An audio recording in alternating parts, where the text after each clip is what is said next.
ఈ మధ్య మనం చాలా న్యూస్‌లో వింటున్నాము గవర్నర్ పవర్స్ గురించి. గవర్నర్ పవర్స్ గురించి కాన్స్టిట్యూషన్‌లో ఏ ఆర్టికల్స్ డీల్ చేస్తాయంటే 2 ఆర్టికల్స్ డీల్ చేస్తాయి. ఆర్టికల్ 200 అండ్ ఆర్టికల్ 201 గురించి. ఈ ఆర్టికల్ 200కి, 201కి చాలా మందికి చాలా కన్‌ఫ్యూజన్ ఉంటది.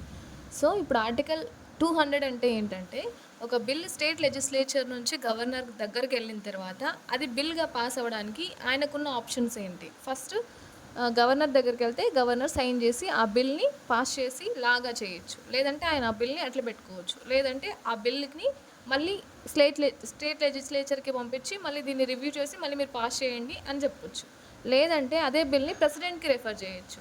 సో, ఇది ఆర్టికల్ 200 అనేది. ఆర్టికల్ 201 ఎప్పుడొస్తుందంటే, ఈ బిల్ ఎప్పుడైతే గవర్నర్ ప్రెసిడెంట్‌కి రిఫర్ చేసుంటారో, ఈ రెఫర్ చేసిన తర్వాత ప్రెసిడెంట్ దగ్గర ఏ ఆప్షన్స్ ఉన్నాయి. ఆయన ఆ బిల్‌కి సైన్ చేసి లా చేయొచ్చు. లేదంటే ఆ బిల్‌ని అట్లే పెట్టుకోవచ్చు. లేదంటే ఆ బిల్‌ని స్టేట్ లెజిస్లేచర్‌కి పంపించు. ఈ 3 ఆప్షన్స్ ప్రెసిడెంట్ దగ్గర ఉంటాయి. సో, వాటికి డిఫరెన్సెస్ చూసుకోండి. సో, అర్థమైంది అనుకుంటున్నాను. ఒకవేళ అర్థం కాకపోతే కామెంట్ సెక్షన్‌లో కామెంట్ చేయండి. I will explain it more detail.